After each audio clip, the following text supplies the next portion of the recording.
शरद, लेकिन जयपुर से बहुत पत्थर जाता है और श्री राम मंदिर निर्माण का भी आपने उल्लेख यहां पर कर ही दिया। मतलब ये कि खनन माफिया सबसे ज्यादा क्या वहां पर हो सकता है, और अगर धड़ल्ले से इस तरह से खनन चल रहा है तो ये क्यों, कारण क्या है, कौन जिम्मेदार है शरद? देखिए, जिस तरह की माइनिंग वहां से निकल रही है, एक रात में कहा जाता है एक थाने की कमाई 10 से 20 लाख है। आप समझ रहे हैं 10 से 20 लाख क्या होती है? एक रात में एक थाने की कमाई अगर 10 से 20 लाख है तो आप समझिए कि एक रात में तो एसपी को भी जाता होगा, ऐसा कहा जाता है, सच्चाई पता नहीं क्या है, आईजी को भी जाता होगा, ऊपर भी जाता होगा। तो ये चेन सिस्टम के बारे में उस इलाके में अगर आप जाएंगे तो खुद ही देखेंगे कि कैसे जो पहाड़ को पताल बनाया जाता है, वो दृश्य आप देखकर दंग हो जाएंगे। नीचे देखेंगे तो आपको लगेगा कि इतनी गहरे तक खोद डाला है उन्होंने, कुछ भी दिखाई नहीं देगा। चींटियों की तरह अंदर इंसान दिखाई देंगे और बड़ी बड़ी मशीनें दिखाई देंगी। अवैध माइनिंग में इतनी बड़ी बड़ी मशीनें कैसे उतर जाती है, हमें तो देख कर आश्चर्य हुआ जब मैं जाकर वहां आया था। तो और एक डरावना सा लगता है, ट्रक के ट्रक निकलते हैं, हर व्यक्ति आपको संशय की नजरों से देखता है। एक ट्रक के पीछे 4 मोटरसाइकिल होती है, आगे 4 मोटरसाइकिल होते हैं। मतलब अजीब सा नजारा होता है शहीद उस इलाके में। और निश्चित रूप से भरतपुर में जितनी अवैध माइनिंग चल रही है, शायद राजस्थान के किसी इलाके में नहीं चल रहा है। मगर सरकार को अगर ये नहीं दिखता है तो जो सवाल आप पूछ रहे थे कि सिस्टम जो है, इस सिस्टम इसका मजा ले रहा है, इसलिए सरकार को नहीं दिखता है, क्योंकि सिस्टम ही वो आंख नाक कान है जिसे सरकार देखती है। अगर वही बहरा और अंधा है, गूंगा है, तो फिर सरकार को दिखाएगा कौन? तो सीधे तौर पे सवाल यहां पर सरकार पे है, लेकिन रंजीता कोली जी पर जिस तरह से हमला हुआ, क्या उसके बाद कोई कार्रवाई किसी पर हो पाई है?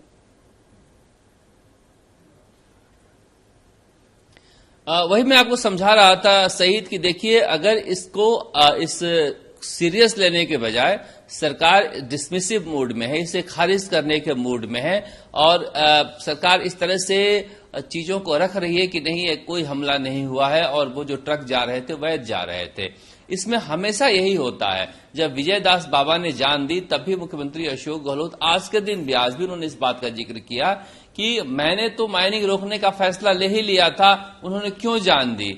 जबकि सच्चाई यह है कि माइनिंग रोकने का फैसला तो 9 महीने से हुआ था, 9 महीने से फाइल पड़ी हुई थी। तो वही बात है कि इसको ऐसे ये घुमा देते हैं। रंजीता कोली सांसद पर अगर हमला होता है तो इसे विशेष रूप से दिखवाना चाहिए, भले ही वो बीजेपी की सांसद हैं, भरतपुर की सांसद तो कम से कम है, और प्रशासन को उस पर कॉग्निजेंस लेना चाहिए।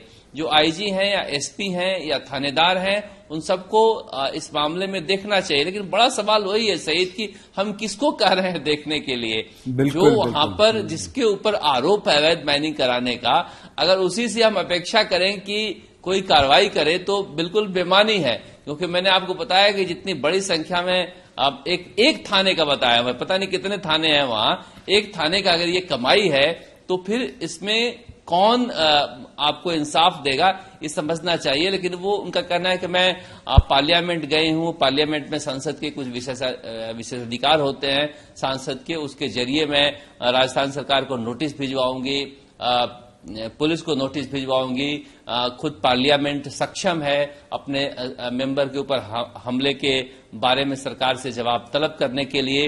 तो ये सब भी कार्रवाई होंगी, क्योंकि राजनीति तो होगी ही। जैसे ये हमले हुए तुरंत बीजेपी की तरफ से राज्यवर्धन सिंह राठौड़ और अर्जुन राम मेघवाल जो हैं, उन्होंने प्रेस कॉन्फ्रेंस कर लिया वहां पर दिल्ली में, और कहा कि किस तरह से जो माइनिंग माफिया है राजस्थान में सक्रिय हैं और इस तरह से सांसद पर हमला करते हैं। तो आप समझा जा सकता है कि आम जनता की कैसे जान बचेगी। आए दिन देखिए सही, ये कोई ऐसी कोई अपवाद की घटना नहीं है। अगर यहाँ की अखबार उठाकर देखें तो आप आए दिन देखें कि टोंक में आज पुलिस वाला मरते मरते बचा, आज उसको रौंद दिया माइनिंग माफिया ने सवाई माधोपुर में। तो ये राजस्थान में ये एक लंबा खेल चल रहा है। और आश्चर्य की बात है कि यही मुख्यमंत्री अशोक गहलोत वसुंधरा राजे के जमाने में अपने हर प्रेस कॉन्फ्रेंस में इस बात का जिक्र किया करते थे कि कैसे सरकार की सरपरस्ती में माइनिंग माफिया लूट रहे हैं। जब अपनी सरकार बन गई तो कोई प्रतिक्रिया ही नहीं है, सब सारे माइनिंग को वैध ही बताते हैं। तो ये यही राजनीति है, इस राजनीति में फंसी हुई है यहाँ पर जो कानून व्यवस्था और अवैध माइनिंग जिससे चल रहा है वो बदस्तूर जारी है।